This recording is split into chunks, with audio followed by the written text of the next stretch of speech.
রচনা ব্যানার্জিকে দেখবো কি করে, শুধু পড়ি, তাকে দেখবো তো পড়ি, তাকে টিভিতে দেখতে পাবো পড়ি, উঠছে ধোঁয়া আমরা দেখতে পেয়েছি। কিসের ধোঁয়া? সেই ধোঁয়াটা হচ্ছে মহাশ্মশানের ধোঁয়া। চায়ের দোকানের ধোঁয়াটাই তো ধোঁয়া, সেটাই তো বলে গেছেন উনি। ছোটোবেলায় যখন মায়ের সাথে সারা বলি গঙ্গা চান করতে যেতাম না, তখন দেখতাম গঙ্গার ধারগুলো কত ধোঁয়া উঠতো। আর এখন এই টাটা প্রজেক্টের মাঠের জঙ্গল সাফ করার জন্য কয়েকদিন আগে এত ধোঁয়া ছেড়েছে, দাঁড়িয়ে থাকতে পারিনি। হ্যাঁ, ধোয়াই ধোয়া, মানে এখানে দেশে নয়, সে টিভিতে ধোয়াই ধোয়া, ও দিদিমণির কাছে ধোয়াই। মানুষ চোখে ধোঁয়া দেখছে, খালি অন্ধকার। যেমন সিপিএমকে ধুয়ে দিয়েছিল, তেমন এবারে তৃণমূলকেও ধোয়াবার জন্যে আমরা লেগেছি, যাতে করে ধুয়ে দিতে পারি। কিন্তু দিদি বলছে ঘুগনি করতে, তাহলে বালিশ করবো না ঘুগনি করবো কি জানি, ভেবেই উঠতে পারছি না। ঘুগনি তৈরি করে দাও, ওই ঘুগনি মুড়ি যে বিক্রি করলে আমাদের একটা রোজগার হবে, এছাড়াও আমাদের আর কোনো রোজগার নেই। আমার ছেলেরা, আমার মেয়েরা তো শিক্ষিত হয়েছে, ওরা অলরেডি বাড়িতে ঘুগনি করছে, ওনাকে পরে আমরা নিয়ে এসে খাওয়াবো। ও তো ঘুগনি খাচ্ছে ওখানে, ও তো ঘুগনি খাচ্ছে, ওই জন্য ঘুগনি বেচছে ওইখানে। এ যা সরকার করে দিলে, আমার তো মনে হয় সারা জিন্দগিতে পশ্চিমবাংলা কোনো শিল্প ঢুকবে না। আমার বাড়ি টাটা পাঁচিল থেকে 2000 ফুট দূরে। এখন পস্তাচ্ছে যে কি করলুম আমরা। সর্ষে হয়েছে, সরিষা, তারপরে তো ভূত আছে। 22 বিঘা জমি ছিল আমাদের, আমরা তখন জমি দিয়েছিলাম। টাটা হয়নি, খুব কষ্ট পেয়েছি। আজকে মোদিজি আসছে বলে আমরা মাঠটাকে পরিষ্কার করে সেখানে স্টেজ করছি, তাতেও তাদের কি গাত্রদাহ হচ্ছে আমি কিছু ভেবে পাচ্ছি না। যে মোদিজি এসে একটা শিল্প কিছু করুক, বেকারের সমস্যাগুলো একটু মিটুক। এই যে কৃষক, দেখছেন না কত মহিলা আসেন দল দল দেখতে, যে হয়তো সিঙ্গুর আবার কারখানা হবে। কথা দিয়েছেন যে আমি টাটাকে এনে দেব এবং প্রধানমন্ত্রীর কাছে আমরা দরবার করব, এতে আমরা অত্যন্ত খুব খুশি। নরেন্দ্র মোদী যখন এখানে আসছেন, তা উনি কিছু না কিছু একটা পরিবর্তন অবশ্যই করবেন। নরেন্দ্র মোদী আসছে, জায়গাটা কারখানার বার্তা দেবে, যে জায়গাটা কিছু বার্তা দেবে, আশা করছি আমরা, সেই আশাতেই আছি। শিল্প হবে তাহলে? শিল্প হওয়া দরকার। কিন্তু ওই তো মাঠে দিদি বলেছেন যে বালিশের ফ্যাক্টরি হবে, কাশফুল দেখে গেছে হয়তো উনি, কাশফুলের বালিশ হবে, হয়তো আমরা সেটাই বালিশেরই ব্যবসা করব। কিন্তু দিদি বলছে ঘুগনি করতে, তাহলে বালিশ করবো না ঘুগনি করবো কি জানি, ভেবেই না। তাহলে এবার আপনারাই বিচার করুন কি করবেন। খুবই ভালো যদি উনি এখানে বলেন যে হ্যাঁ কারখানা হবে, শিল্প হবে, তাহলে তো ভালো, মানুষের ভালো হবে, সিঙ্গুরবাসীদের ভালো হবে, আমাদের ছেলে মেয়েদের ভালো হবে। ভালোই যদি করেন তো ভালোই বলবো। উনি তো আশা দিয়েছিলেন অনেক কিছু, কি হলো? কিছুই তো হলো না। লাস্টে তো পিঠটা তো দেয়ালে ঠেকে গেছে, আর পিছনের জায়গা নেই। এবার স্যার আসছেন, উনি ওর উপর আশা করে আছি, দেখা যাক কি হয়। ইচ্ছুক চাষি আমরা। 2006 সালে আমার পুরো পরিবার 22 বিঘা জমি ছিল আমাদের, আমরা তখন জমি দিয়েছিলাম। টাটা হয়নি, খুব কষ্ট পেয়েছি। এখন মাননীয় প্রধানমন্ত্রী আসছেন, খুব আনন্দিত। আমার গ্রামে গত পরশুদিন সুকান্ত মজুমদার ঢুকেছিলেন, বাড়ি বাড়ি আমার মা, কাকা, জেঠা ওদের কথা দিয়েছেন যে আমি টাটাকে এনে দেব এবং প্রধানমন্ত্রীর কাছে আমরা দরবার করব, এতে আমরা অত্যন্ত খুব খুশি। টাটা আসুক, আবার মানুষের মনে আনন্দ হোক, খুশি ফুটুক, এটাই চাই।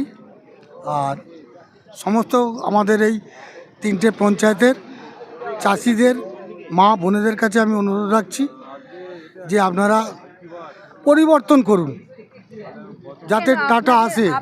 সেফ কিছু পেটোয়া লোককে 16 কেজি চাল 2000 টাকা দিয়েছেন, সে চালও খাবার অযোগ্য, তারাও এখন বুঝতে পেরেছেন, যার কারণে অনেকে সম্মতিও দিয়েছেন। এবারে যে মোদিজি আসছেন মাঠে জনসভা করার জন্য, অনেক চাষি, অনেক চাষি সম্মতি দিয়েছেন। এইটুকুই বললাম সকলকে আপনাদের মাধ্যমে, বুঝতে পেরেছেন, শিখেছে, ঝাল মশলা দিয়ে ঘুগনি করা শিখেছে। আমরা পরে এই বিধানসভাটা ভোট হোক, মানুষ তো ছুঁড়ে ফেলে দেবে, এটা আশা করছি। তারপর আমরা ঘুগনি খাওয়াবো একদিন ডেকে নিয়েছি। আমার শিল্প একটা দরকার, শিল্প না হলে কিচ্ছু হবে না, উন্নতি হবে না। আমি আশা রাখবো যে মোদিজি এসে একটা শিল্প কিছু করুক, বেকারের সমস্যাগুলো একটু মিটুক।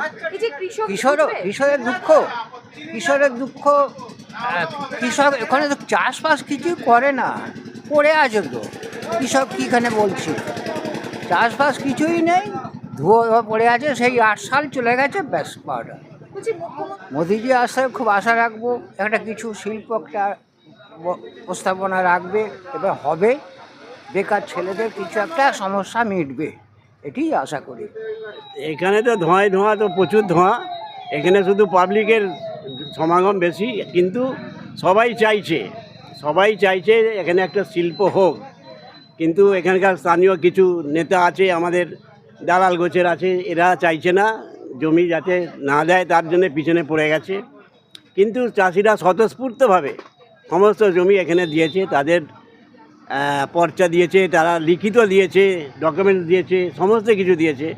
কিন্তু সমস্ত কিছু হয়ে যাওয়ার পরও এখানে কিছু তৃণমূলের নেতারা, তৃণমূলের বড় বড় নেতা, কিছু নেতা, তাদের তো অবস্থা খারাপ হয়ে যাচ্ছে। ওই যে বললেন ধোয়া হয়ে, যেমন সিপিএমকে ধুয়ে দিয়েছিল, তেমন এবারে তৃণমূলকেও ধোয়াবার জন্যে আমরা লেগেছি, যাতে করে ধুয়ে দিই।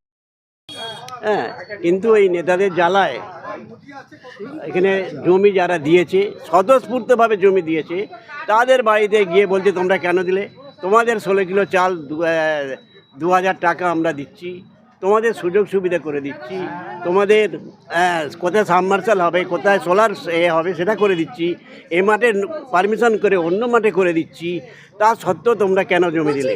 অবশ্যই 2008 সাল থেকে এইখানে যখন টাটা চলে গেল 2011 সালে, তারপর থেকে এই মাঠে কোনো দিন একটা ফসল হয় না।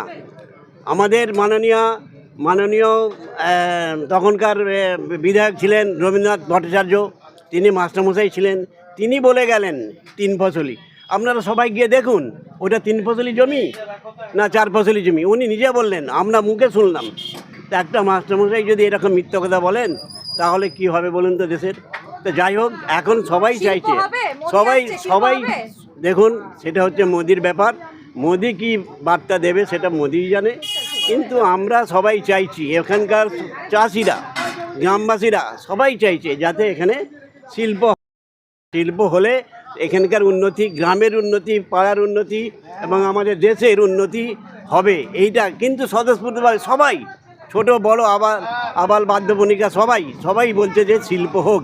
এবার দেখা যাক, মোদিজি আমাদের আসছেন, এবং সব থেকে আমাদের জীবনে, আমাদের বয়স হলো 75 বছর বয়স হলো, আমরা এই প্রথম দেখলাম আমাদের হুগলিতে সিঙ্গুরে আমাদের প্রধানমন্ত্রী দেশে আসছে। অতএব আমরা আশা করছি তিনি একটা কিছু বার্তা দেবেন।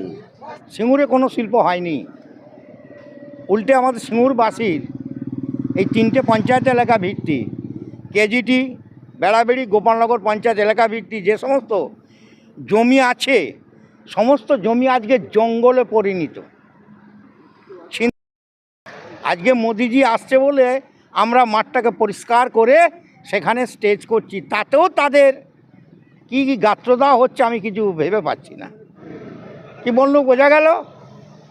আর এই বেচা হারা কেনা এদের কথা বাদ দিন, যাদের এই 74 বছর বয়সের অভিজ্ঞতা, আর কি বলবো মা, বলছি চোখ জ্বালা করছে, লাস্টে বাড়ি পালিয়ে আসতে বাধ্য হলো।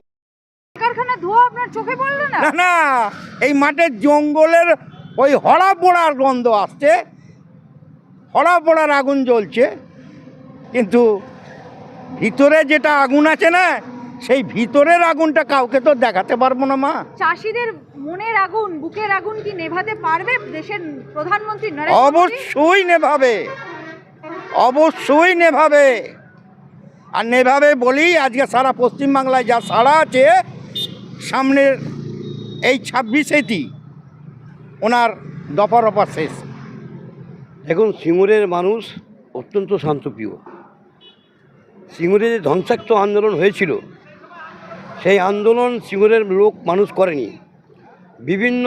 পশ্চিমবঙ্গের বিভিন্ন জেলা থেকে তৃণমূলী গুন্ডাদের নিয়ে এসে এখানেতে একটা ধ্বংসাত্মক আন্দোলন শুরু করেছিল এবং সেখানে যেটা ওরা চেয়েছিল যে কৃষি জমিতে শিল্প করতে দেবো না।